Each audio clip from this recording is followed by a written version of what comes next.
Hey guys, my name is Elijah, and in this tutorial I will show you how to edit shapes in Google Slides.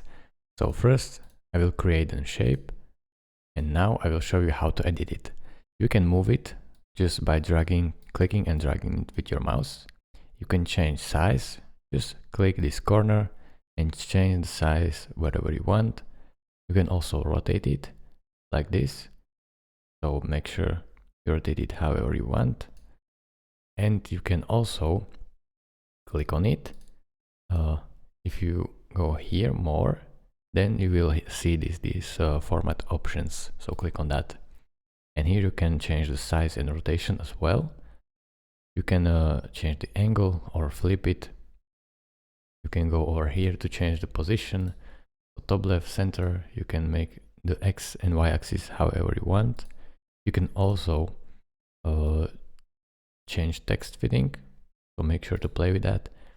You can add a drop shadow and customize it as well, so increase the distance, the angle, and also the opacity. You can also change the color of it, like in here, and you can also add the reflection and customize it right here, and also add alt text. So this is how you edit shape in Google Slides. Thank you guys for watching. If this video was helpful to you, consider subscribing and liking this video, and I will see you in the next tutorial. Bye bye.